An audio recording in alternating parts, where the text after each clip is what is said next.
Hello everyone, welcome back to my channel. I'm Brittnee. I'm super excited for today's video.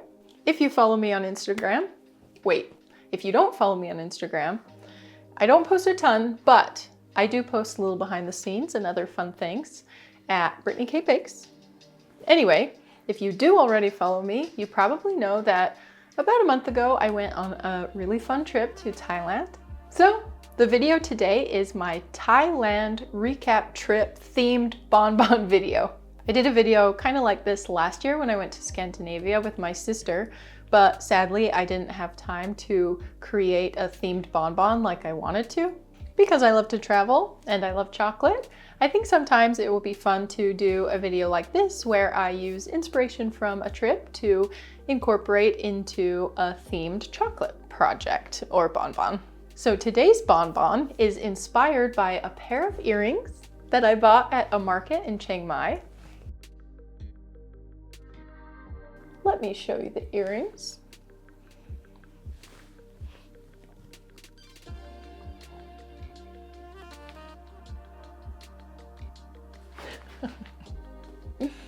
Okay, let me get this back in.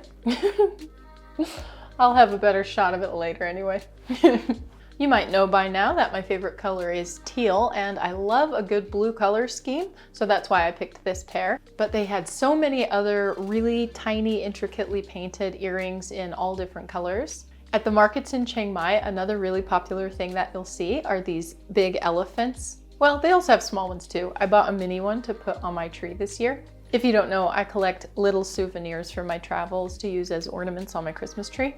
Anyway, I bought a cute little mini elephant. But they also have these big elephants that are really intricately painted with all sorts of colors and really cool designs. My original plan was to make one of those out of chocolate, like an elephant sculpture, but I couldn't find like the right shaped or size mold to do that. So I'm doing the earrings instead, but maybe one day I'll do the elephant because it would be really cool. Anyway, you might know that at this point my brain just runs on chocolate. So the second I saw these earrings and the shape of them, all I could think of were little mini bonbons. And I decided right then in Thailand, when I got home, I would recreate them. So part of what makes these really cool, as you know, is that they are hand painted. And the paint is raised so they have like a texture to them. My first thought is that I would copy this design and pattern by painting it into the chocolate mold. But then I was like, wait, this has to be painted on top because it needed to have texture. But along with the texture, I knew that painted cocoa butter was going to have a matte finish, and I figured that would create a really cool contrast between the shiny bonbon background underneath. So I'm really excited to show you how they turned out later in the video. So you already know that today's video is inspired by my trip to Thailand, but I also went to Cambodia and Singapore. Each place was so unique and amazing, and this was my first international solo trip, and I absolutely loved it. What originally prompted this trip was actually an aerial silks retreat in Thailand, but then I decided to extend the trip because, you know, once you get on that 15-hour flight, you really have to make it count. So before we get into the chocolate stuff, I want to give you a couple highlights from each of the countries that I visited. So I started out in Chiang Mai, which was amazing. It felt like a really safe and easy city to walk around and explore. But something crazy happened to me on my first day. About an hour into me wandering the city, I happened upon a place with a sign, Chocolate Culture Club. And I was like, what? A chocolate shop in Chiang Mai? I didn't really think that this was going to be a destination to find chocolate.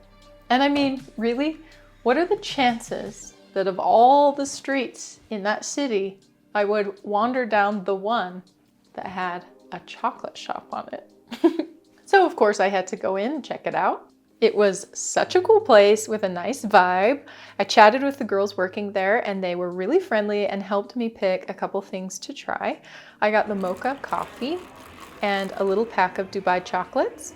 Everything was delicious. Okay, but here's another cool thing. So in the back room, they have this fun wall where they let people draw and write things. So I asked for some markers and got to work. I drew a cocoa bean and shelling chocolate in a mold, and then some finished bonbons, and I wrote my name on the wall. And to make a longer story a little bit shorter, the owner ended up messaging me on Instagram and we had a nice little chat. Turns out they've seen some of my videos on YouTube, which is so crazy. But the sad thing is that we missed each other. While I was at their chocolate shop, they were at their chocolate plant processing cocoa beans. Which is honestly so cool that they make their chocolate as well as making chocolate products. Anyway, next time I'm in Thailand, I definitely want to meet them in person, so shout out to MK. And if any of you guys visit Chiang Mai, definitely check out Chocolate Culture Club. So I only spent 2 full days in Chiang Mai. I saw a lot of beautiful temples and ate a lot of good food and also had some amazing massages.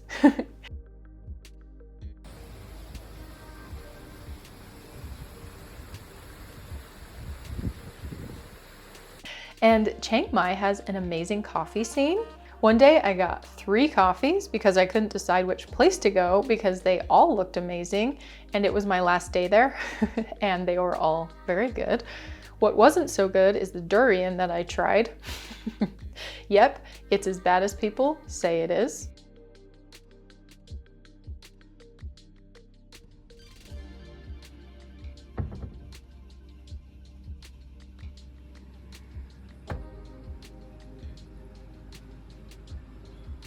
And the rest of my time in Thailand was spent at my Aerial Silks retreat in Chiang Rai. I went with Aerial Physique and Fly Caravec hosted us. It was so nice. I met a bunch of awesome people and we just ate and trained all day. We had scheduled activities and all of our food was taken care of for us.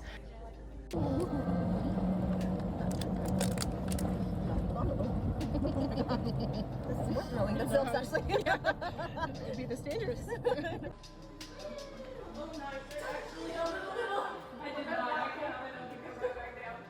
I gave you one of those.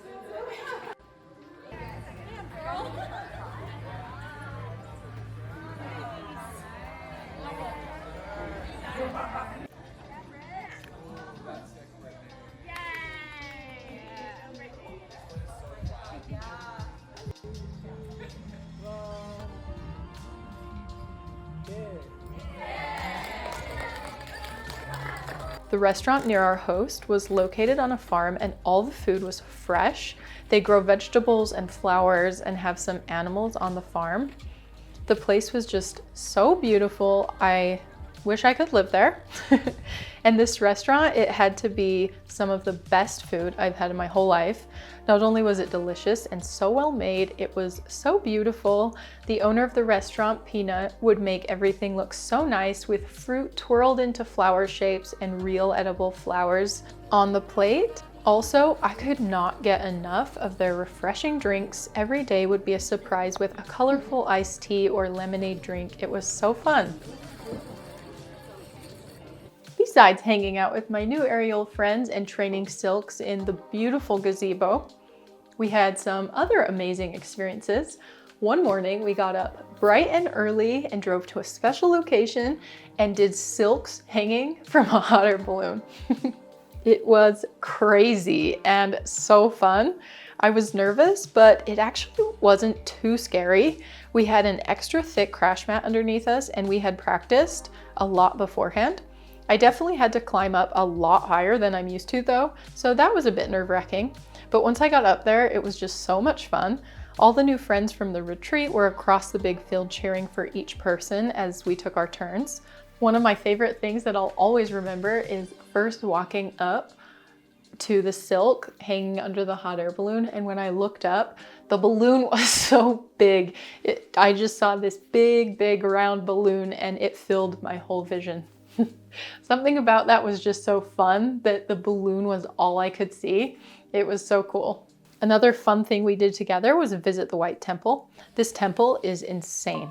Definitely one of my favorites I've ever seen. Before going to the temple, we rented traditional Thai clothing, which added to the experience. But this temple was unbelievable. It was so intricate and the white and silver was such a cool theme to have on a temple. The temple sculptures and paintings had a lot of symbolism and were so well done. There was just so much to look at and explore there. I also placed a wish on the wishing tree. And along with the white temple, that day we saw the blue temple, which was created by the apprentice of the person who created the white temple. You could see the similarities for sure, and I loved seeing a temple with a full theme of blue. Our last grand adventure on the retreat was doing silks at an elephant sanctuary. This sanctuary was carefully chosen because of the strict rules they have with their rescue elephants, which is really important. They don't advertise for tourists. They don't tie up the elephants ever, not even at night. They don't do rides, and they don't bring babies in unless they're born there. You know, traditionally when you think of a circus, you might picture animals, especially elephants, performing for people. And there is a lot of cruelty and abuse that happens, which is so sad. So it was kind of funny to me that while the elephants enjoyed their little treat of sugarcane, we performed for them. It was a fun experience. I mostly just enjoyed being around the elephants and was proud of myself for feeding them. Some of the girls let them kiss them on the cheek with their trunk, but I'm not that brave. After Thailand, I spent a short but full 2.5 days in Siem Reap, Cambodia. One of my simple pleasures from both Thailand and Cambodia was riding in the tuk-tuks. It's just so much fun, relaxing with a nice breeze and a great view of the streets and area.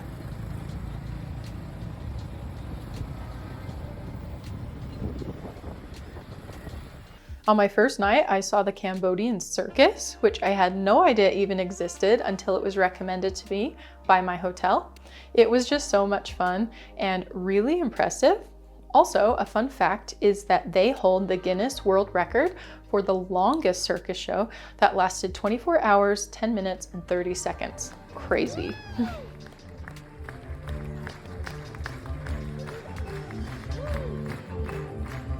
I also visited Artisans of Anchor, where you can watch real artists create sculptures and paintings and other artwork to be sold or to restore important sites. I did a cooking class with the chef at my hotel and got to see the market where locals buy ingredients.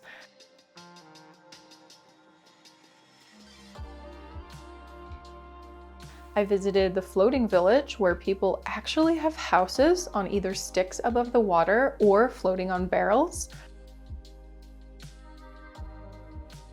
We had dinner on an old boat on the lake at sunset.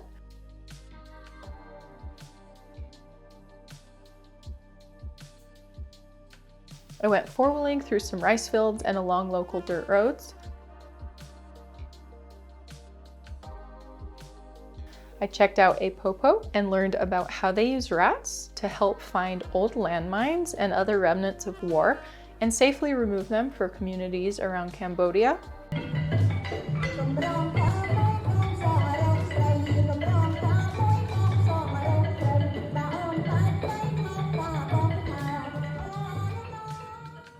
I watched a traditional Cambodian dance performance at my hotel.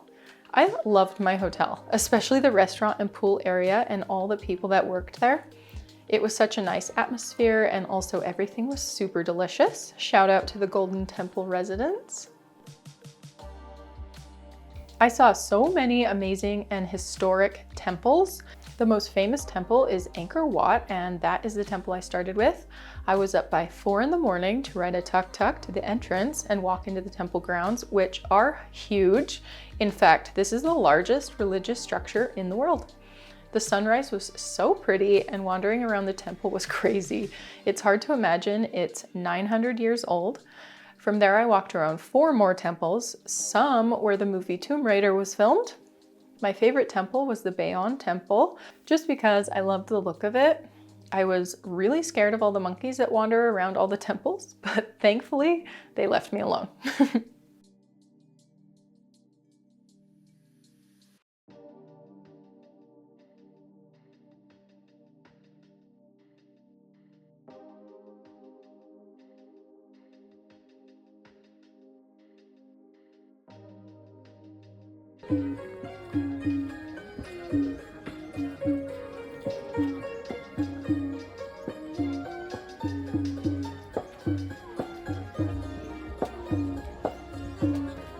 On my last night in Cambodia, I actually got a traditional stick and poke tattoo on my hands. It forms a circle when I put my hands together in prayer pose. I love how it turned out, and it hurt pretty bad, more than I expected it would.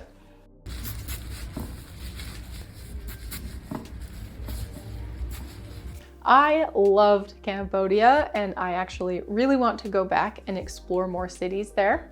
Just like in Thailand, the people there are so sweet and friendly and really excel in hospitality. My last stop on the trip was Singapore. I had so much fun exploring here. I feel like everything in Singapore was big. One of my favorite things about Singapore is that it seems like no matter where you look, you can see a cool city landscape along with lush green trees and plants. So the contrast was always super fun for me to look at.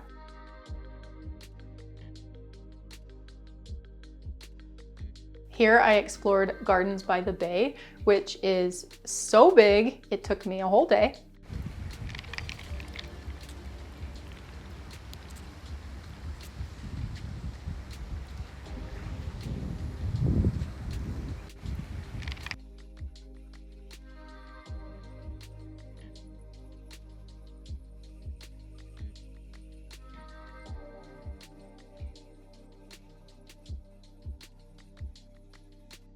I stayed from pretty much afternoon until evening. Floral Fantasy was Disney themed while I was there. Then I wandered around the Flower Dome, which is the world's largest glass greenhouse.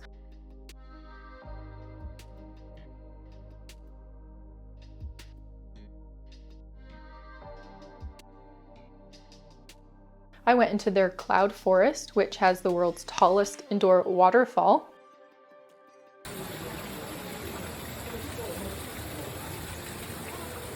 I went up into the super trees where they had a little chocolate shop by Janice Wong, who is apparently Singapore's most famous chocolatier and pastry chef. So of course I had to taste a couple things, and they were both very good. I had dinner at a restaurant inside of the gardens and then stayed for the nighttime super tree light show.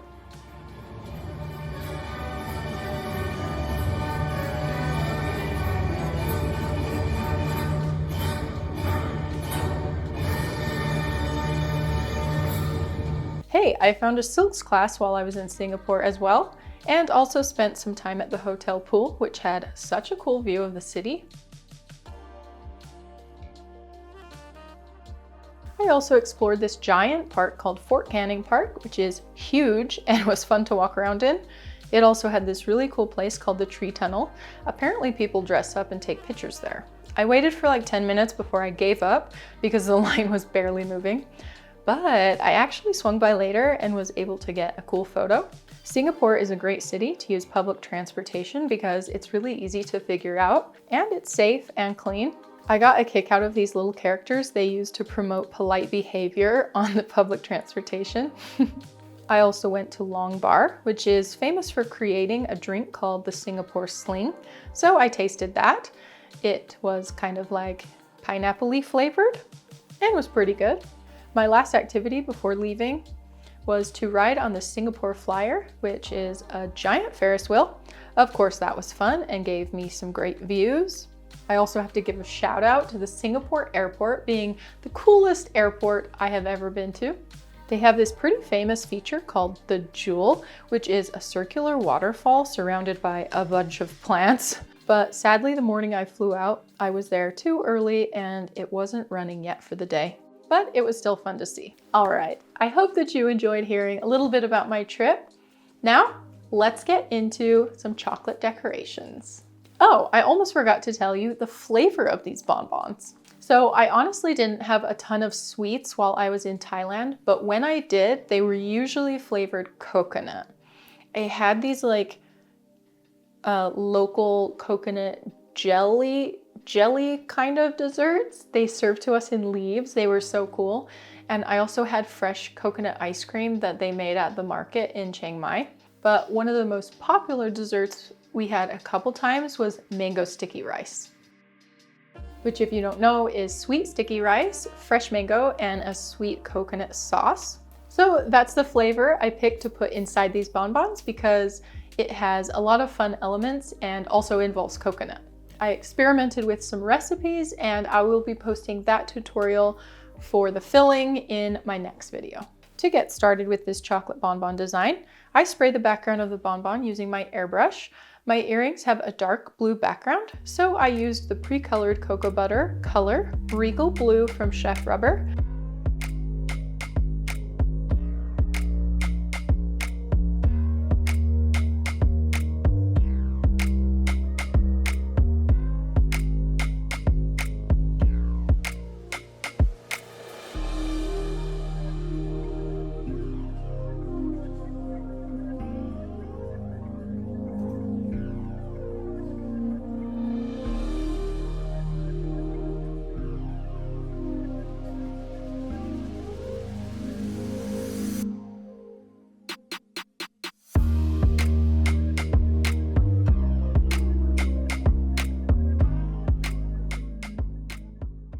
After I sprayed the molds, I shelled them in white chocolate.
Because most of the decorating was happening after unmolding, I had to fill them and cap them before getting started.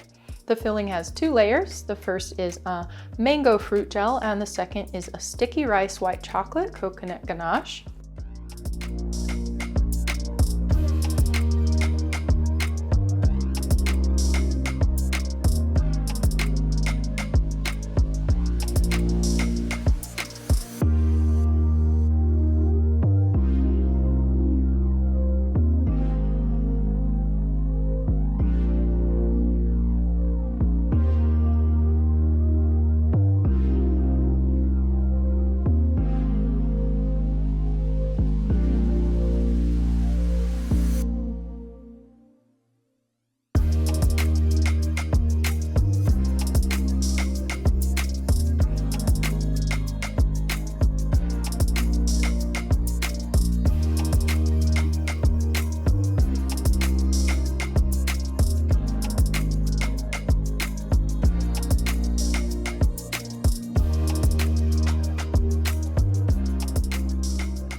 To create the dot artwork on these, I used this dot tool from a gum paste tool set I have from Cake Decorating.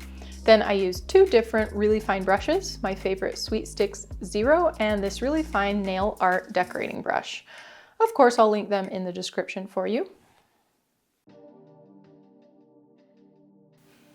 Another amazing new find, thanks to a suggestion from a subscriber, is this plant warming mat.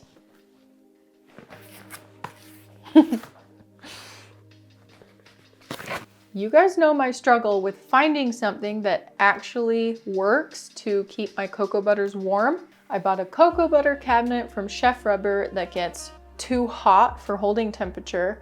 I've also tried a heat plate, but the way that works is that it turns on and off to stay at a temperature. So actually it gets hot and then it gets cold and the cocoa butter cools down and goes out of temper, or it gets too hot and goes out of temper. It doesn't stay consistent. But oh my goodness, this plant heating mat stays pretty consistent. And guess what? You actually get to choose the exact temperature rather than just low, medium, high, and hope for the best. So I highly recommend getting one of these if you like to hand paint with cocoa butter, or if you like to multitask and temper all your cocoa butters at the same time and then keep them warm. Just be aware that if you hold cocoa butter at a warm temperature for a long time, even though it's the same temperature, it will still thicken because over time, a tempered cocoa butter will still continue to develop stable crystals, which will make it get a little bit thicker. To make your cocoa butters fluid again, just heat up the top surface and melt those crystals a little bit. That like untempers the first like little layer, and then stir it in with the thicker layer below. Mix it together really good, and that should make the cocoa butter more fluid. And you can just keep doing that as you work. So that's what I did throughout this painting project, and it worked really great. You guys know I can't help myself, so I actually am showing you 3 different designs today. The first one will be an exact replica of the earrings because I wanted to make the bonbon look exactly the same, just for fun. But I'll admit, that design took me a long time. I think the other day I painted for around 7 hours. Now, part of that was filming time and part of it was time it took to temper each color in between, but it did take quite a long time. So this can be a time-consuming decorating technique, but it doesn't have to be, which is why I also wanted to show you 2 other less intricate, easier to paint designs. If you use like 1 to 3 cocoa butter colors and stick to a simpler dot design, you can actually bust out these bonbons pretty quick and they still look really cool.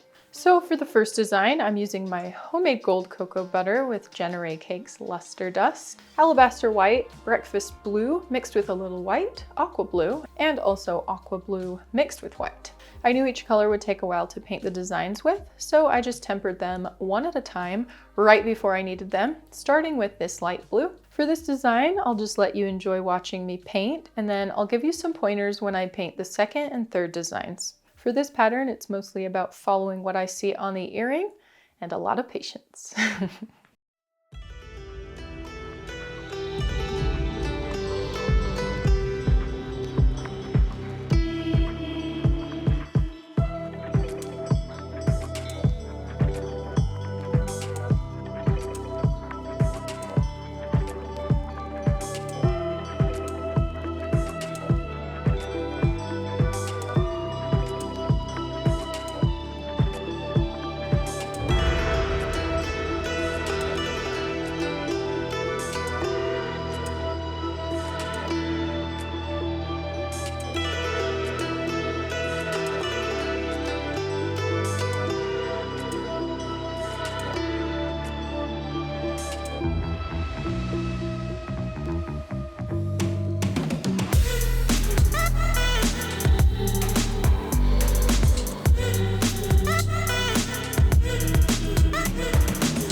for the two less intricate designs, I'm using white along with popsicle orange and a mixture of the two. I chose orange and white to represent the filling flavors inside. Along with simplifying the dot design, on the next two decorations, I wanted to cover less area on the surface of the bonbon in order to leave more open space in the background so that that shiny blue could show through.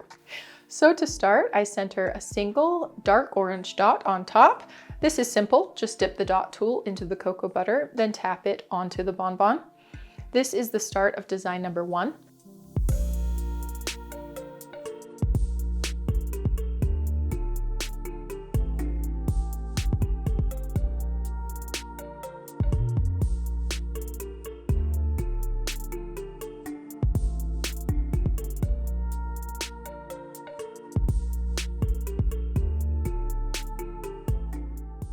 I put a tiny dot on the next set of bonbons as well to start design number 2. I paint little teardrops going up towards the center. I use my Sweet Sticks brush for this part. The best way to get good teardrops that actually come to a point is to have a good sized dot of cocoa butter on your brush and then drag the excess in a line without touching the surface of the chocolate. You'll notice my second attempt is better than my first attempt. They both look good, but the first one has paint strokes and thicker ends, and the second ones are nice and crisp and pointy. And then to keep them evenly spaced, rather than start and go in a circle around the center, you want to start on one side and then do the opposite side. Then you could either split that in half again, or you could fill in the space with 2 teardrops like me.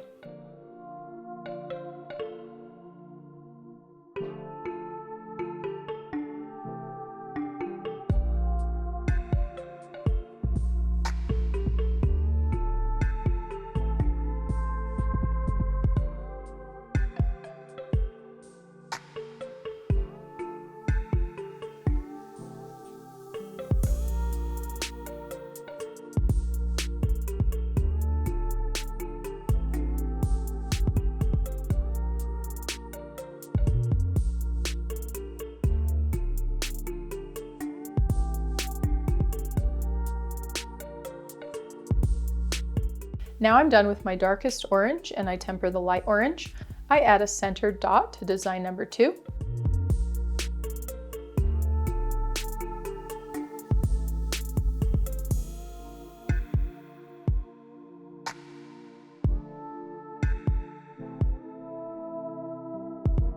For design number 1, I add another row of dots with the lighter orange. I want them to be smaller than the center dot, so I'm using my Sweet Sticks brush rather than the dot tool. Again, to keep things centered, I do one dot, then the opposite dot. Then I split the space between those dots and then fill in my last dots. Dot, dot, dots. You'll notice painting a new design is like making pancakes. The first one always comes out a little wonky, and then you get the hang of things and the rest come out a lot more uniform.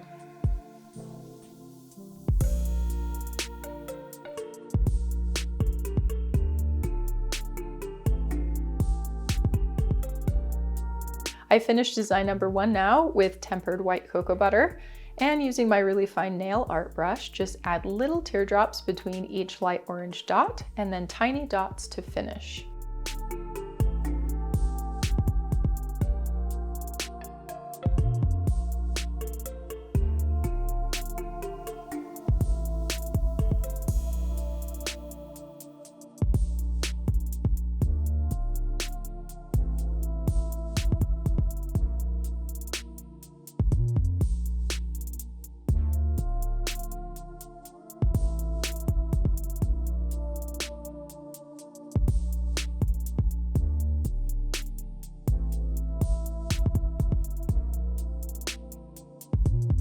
To finish design number 2, I use my Sweet Sticks brush again to make 5 little dots that get smaller as I go up.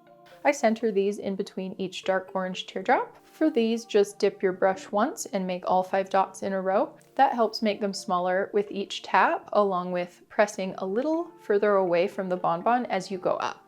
The biggest cocoa butter painting tip is to start with the right consistency of cocoa butter. That will make things so much easier. You'll find that after you temper it and bring it up to 28 degrees Celsius, it'll be too thin to paint with. It might run and also will be hard to catch on your brush.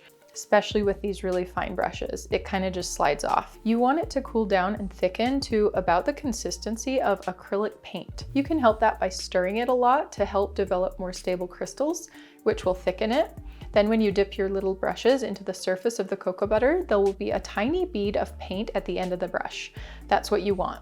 It'll help you get really nice and round dots by just tapping them to the bonbons.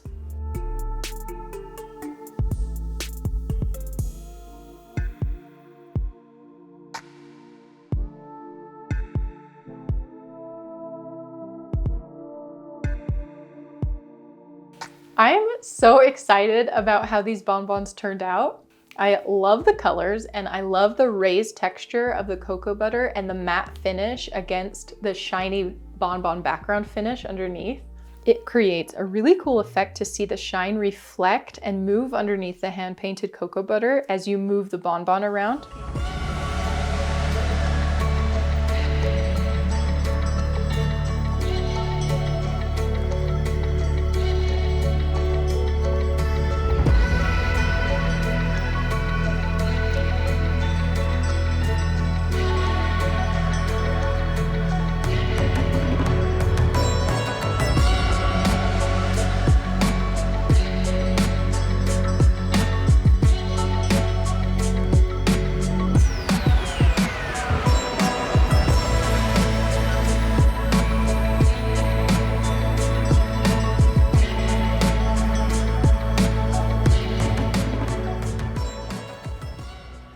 All right, guys, I hope that you enjoyed today's long video and that you learned something new. If you liked it, please give me a like. It helps me out a lot. Comment down below which design you like the best and which color combination you would like to try out this design technique with. And if any of you are looking forward to a fun vacation this year or even next year, let me know where you're going. If you haven't subscribed to my channel yet, today's the day. If you'd like to see something else that's sweet, just click on one of these thumbnails. Thanks so much for watching today, and I'll see you soon. Bye!